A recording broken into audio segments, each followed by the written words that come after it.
পৃথিবীতে মানুষ হচ্ছে একটা বেঈমান জাতি। কিছু কিছু মানুষ, অবশ্য সবাই না, এই বেঈমান কখনোই স্বীকার করবে না সে ভালো আছে।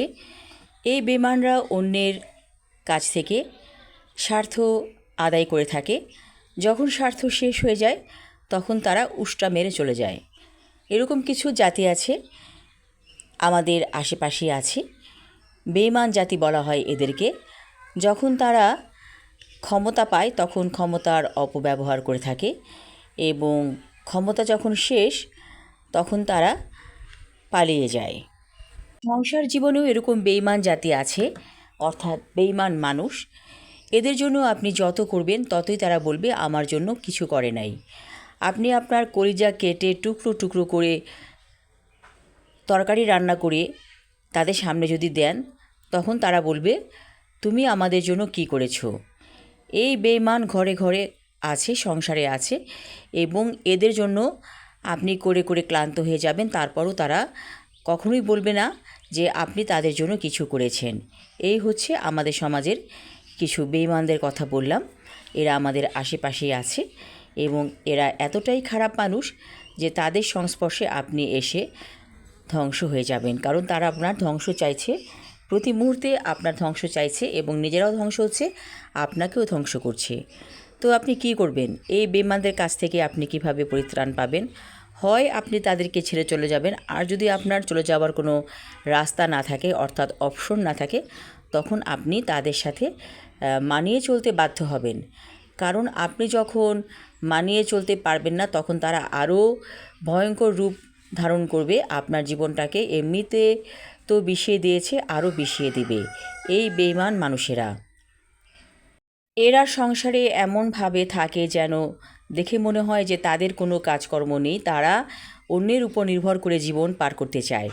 এবং যেই মানুষটি তাদের জীবনকে এগিয়ে নিয়ে যায় এবং সর্বোচ্চ চেষ্টা করে কিভাবে তাদেরকে ভালো রাখা যায়, সেই যে মানুষটি তাদের জন্য এত করলো, একদিন তারা বলে কি করেছো তুমি আমাদের জন্য, এই বেঈমান মানুষেরা।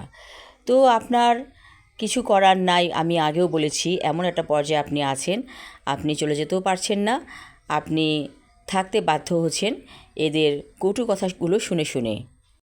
তখন আপনি এমন একটা পন্থা বেছে নেবেন যেটা হচ্ছে আপনি কোনো কিছু দেখবেন না, আপনি কোনো কিছু শুনবেন না।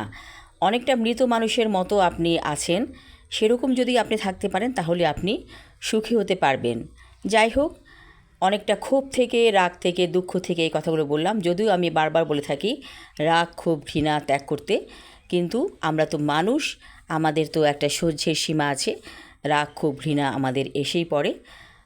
তবে রাগ, ক্ষোভ, ঘৃণা বাদ দিতে পারলেই আমি বা আপনি সত্যিকার অর্থে ভালো মানুষে রূপান্তরিত হব। কিন্তু মানুষের মধ্যে এই রিপুগুলো আছে যার কারণে আমরা কষ্ট পেয়ে থাকি। যাই হোক, একটি সুন্দর ঝকঝকে সকাল, রোদ উঠে গেছে, কচুরিপানাগুলো দূরে রোদের আলো পেয়ে চিকচিক করছে। সুন্দর সে দৃশ্য। কচুরিপানার মতো একটা পাতা যে এত সুন্দর হতে পারে, আমি নীরব মুহূর্তে এই পাতাগুলোর সৌন্দর্য দেখে থাকি এবং আমার কাছে খুব ভালো লাগে। এবং দূরে আরও অনেক গাছপালা আছে, কচু পাতা, তারপর কলা পাতার রং, কাঁঠাল পাতা, আম পাতা, এগুলো আমি দেখে থাকি। এক একটা পাতার এক এক সৌন্দর্য। ঠিক তেমনি মানুষের মধ্যেও এরকম সৌন্দর্য আছে। আর যাদের কথা বললাম যে যারা বেঈমান মানুষ, তারা হচ্ছে অনেকটা প্রতিবন্ধী। তো প্রতিবন্ধী মানুষ তো আপনাকে কী সুখ দেবে? সে নিজেই তো নিজের জীবন নিয়ে বিপন্ন অবস্থায় আছে। সাধারণত এই প্রতিবন্ধী মানুষগুলোই কিন্তু নিষ্ঠুর থাকে। তো এই নিষ্ঠুর মানুষগুলোকে আপনি আগলে রাখবেন, এটাই আপনার দায়িত্ব। এই প্রতিবন্ধী নিষ্ঠুর মানুষগুলো অনেক ভয়ঙ্কর হয়ে থাকে। ওরা চায় শুধু আদর, ভালোবাসা, স্নেহ, মমতা, কিন্তু অন্যকে তারা এটা দিতে পারে না, কারণ তাদেরকে এভাবেই সৃষ্টিকর্তা সৃষ্টি করেছেন। যার কারণে এদেরকে আপনি দেখে রাখবেন এবং এদেরকে দেখে রাখার মধ্যেই আপনি আল্লাহর কাছে প্রিয় পাত্র হবেন। সবাই ভালো থাকুন, সুস্থ থাকুন, এই শুভকামনা করছি। ধন্যবাদ।